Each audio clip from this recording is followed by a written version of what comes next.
I'm Bob Brill. He's Erik Kramer. Welcome to Kramer and Brill, a fantasy football podcast and now a video cast too. And you can hear the podcast wherever you get your shows.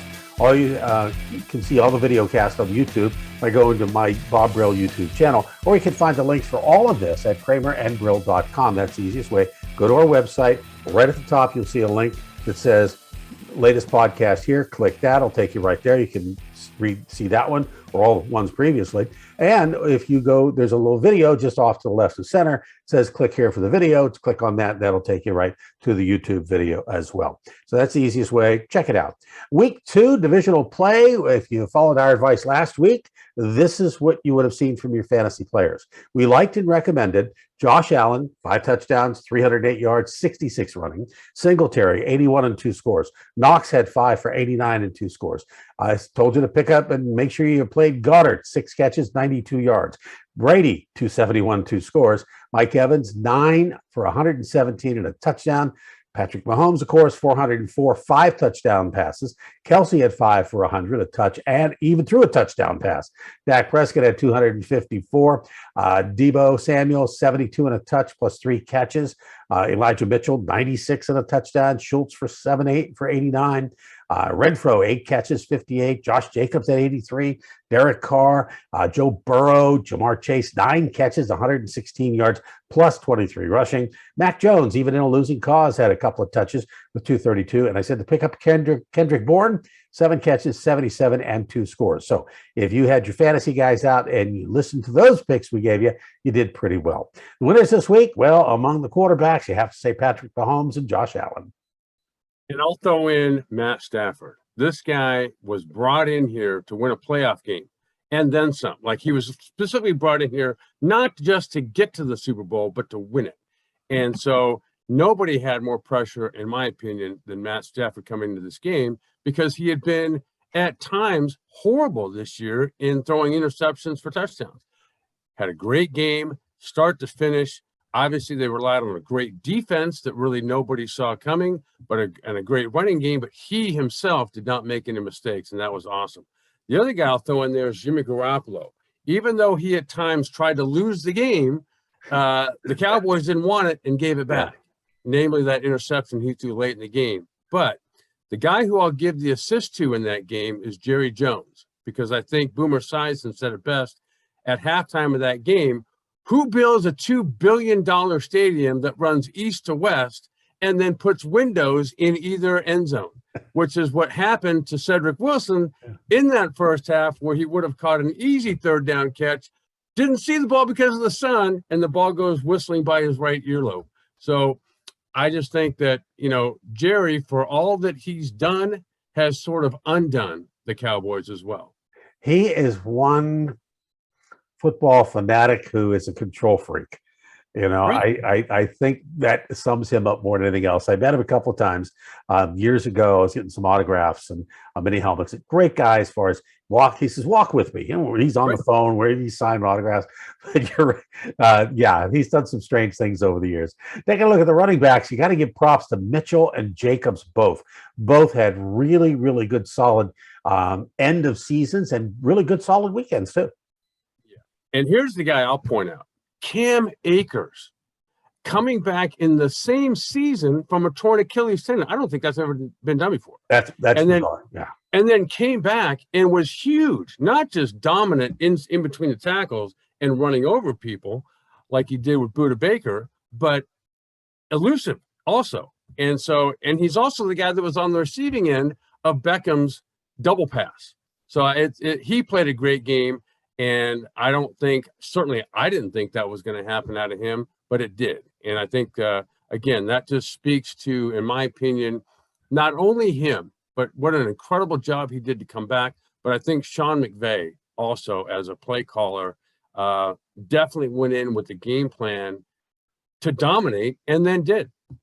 It's something that Bruce Arians probably didn't figure he was going to have to think about next week. And now it's going to be a part of those meetings in a big, big way, how to stop this guy. Let's take a look at the wide receivers. Chase, Deebo Samuel. What more do you need to say? Those two guys just laid it out there this week.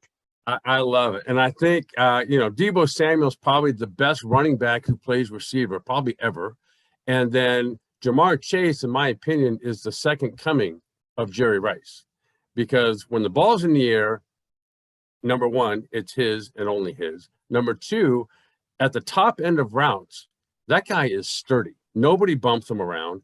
And then I don't know if you saw this, but couple weeks ago when they played, I forget who it was now, but it was a big game. It might have been, I can't remember. Anyway, he catches a curl route and goes 70-something yards with it for a touchdown, untouched. That's Jerry Rice right there, in a nutshell. And I just think the other guy that came up huge was Cooper Kupp, and who's been doing it really all year. They've talked about him as the one of what now? He's the fourth Triple Crown winner in terms of catches, yards, and touchdowns. Yeah. And I think has really become, for the Rams, really who they are on offense. I mean, he runs, he blocks, he throws, he catches. He does it all. He's an amazing player, and he's that guy that is the most dependable. The guy it's going to be there. He's going to be in something on every play, whether he's blocking or whether they used him as a decoy a lot last night in the game against the Cardinals, and which opened up the game for Beckham and Akers and even Higbee on a few plays. Well, the losers this week, two sets of referees. The first set for not hearing the inadvertently blown whistle, which led to what amounted to a game-winning touchdown in the Bengals-Raiders game.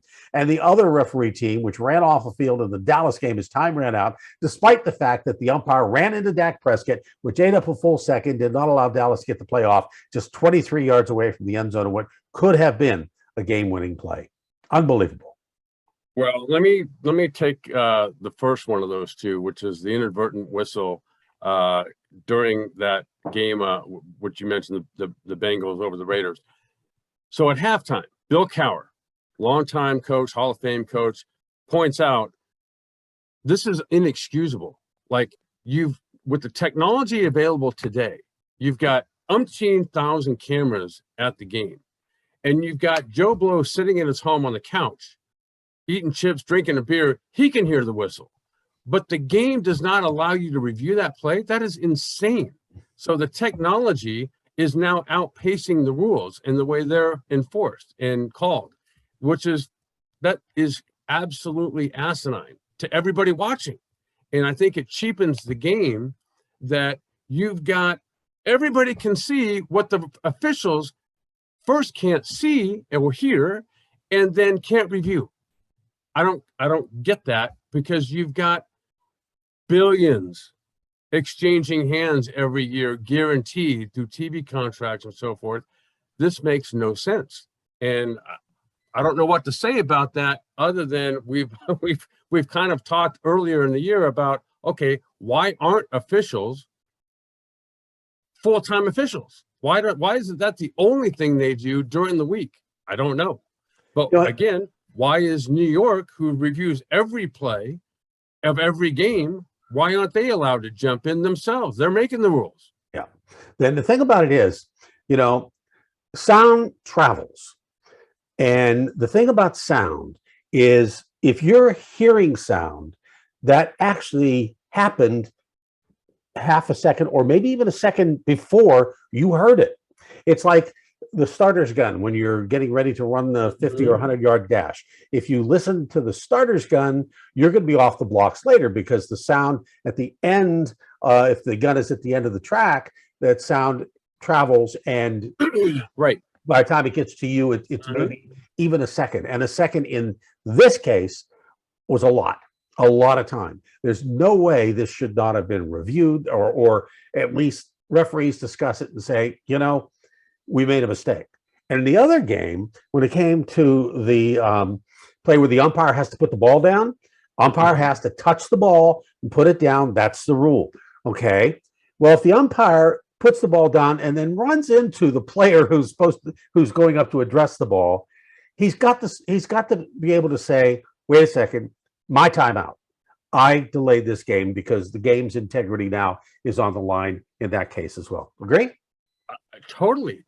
Think back to all the games that it seems like nearly every game there was the play clock run out and then the ball gets snapped. Yeah. Justin Tucker's field goal against the Lions that won the game. Never, more than a second runs off the play clock, and yet the ball snapped in. Everybody's got GPS in their cars now, on their cell phones. How do you not link up the time to a whistle or a sound in the stadium that is okay, like the shot clock in basketball? When the play clock hits zero, the shot clock hits zero, the red light goes off on the backboard. And so why not have that? I like, it doesn't make any sense to have technology outpace your rules and the way you enforce your rules. Like, it's clearly stated in the rule book, when the whistle blows, the play is over, except for that game. Yeah. And, it was so clear that all the players on the defense, we heard the whistle, we stopped, because you're told to play to the whistle, right? Okay. Well, all I know is that the rules committee in the NFL, the offseason, is going to have a lot on their plate. Let them talk for a week, because they got a lot coming up. Let's talk about the games this week. Saturday, Bengals at Titans. Bengals seem to be playing their best football right now, and role players like C.J. Uzomah are stepping up. Now, Joe Burrow seems to be on a roll, and whether he can continue that against the Titans is up in the air. But I'm saying, yes, he can. And as long as Mixon is having a decent, not great, but decent day, I'd play Brill and all the key receivers. Chase right now is just a monster. He, like you said earlier, he's the best at anything at the moment. I agree with you. And I think the Bengals, coming into this playoff run, I thought this was the Cinderella. If there is a Cinderella team, they were it. And I think when you look at the Titans, okay, you look at what Cam Akers was able to do in his first game back. Can Derrick Henry be the king finisher that he was when he left with that broken foot? All indications are that, he will be that guy. And I think for the Titans, that's how they win this game. They rely on the defense that's really carried them a lot of times this year, and that running game. Because without that running game, you don't have to play action game. And I think that's the way the Titans stay relevant in this game. So possibly Derrick Henry could be a guy you'd start. A.J. Brown would be maybe the other. I don't think Tannehill gets into that picture, I don't see anybody else on the Titans offense anyway that can make a difference fantasy-wise. Niners and Packers. Niners have gotten it all together. Garoppolo is playing solid, if not spectacular, so I'd sit him because the stats aren't that good. But Debo and Mitchell, they're on fire. Brandon Ayuk really playing well. Despite he had an off game, you must play Kittle. You got to play Kittle here, too. And I think switching over to the Packers, unfortunately for Aaron Rodgers, the 49ers have been his nemesis for whatever reason that is. But I think this year is different. The Packers seem to me to be the team of the NFL destiny. And they've been, other than that first game of the season, they've been awesome. Rodgers himself probably had a career year, and they're putting up 30 points in this game, I think, guaranteed. So you got Devontae Adams, Lazard now is establishing himself, A.J. Dillon, this is a game tailor-made for him, and then Rodgers himself. So I'd start all those guys. Rams at Tampa Bay. Now, Brady's playing without key weapons, but it doesn't seem to matter. Gronk is playing well. Keyshawn Vaughn has stepped up. He's getting to play 2 weeks in a row, has been dependable, if not spectacular. I do look for him to break out this week, so he's an RB1 in my book. Mike Evans, of course, a must start.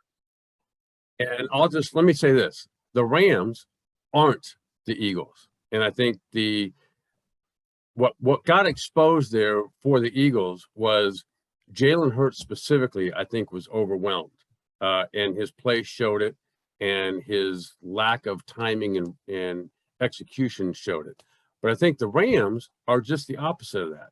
This last playoff game was the culmination of why everybody they brought in, not just Matthew Stafford, but Von Miller and Odell Beckham, who's now finding his stride along with Cooper Kupp. I think that's where the Rams now go into Tampa, who they've really played well against and beaten these last 2 years. I think they go in here and the very same people keep showing up. Offensively, it's Kupp, Beckham, Higbee, and Stafford himself. It's interesting about the Rams. Have you ever seen a team pick up so many players like in baseball for a stretch drive? They picked up like 4 guys in the middle of the season. They picked up Sony Michel. They picked up Von Miller. They picked up Odell Beckham. And, of course, they picked up Stafford in the offseason. But they keep picking up these guys going down during the middle of the season and going down the stretch who are adding real value to this team. And I don't think I've ever seen it, because you don't usually get that much action in the NFL, because teams don't like to add players because it takes so long to learn the playbook and Right. all that kind of stuff. Where in baseball you don't have that. You just go out and you play the game. You have to learn signals and stuff, but nothing like in the NFL. Have you ever seen that before? I haven't.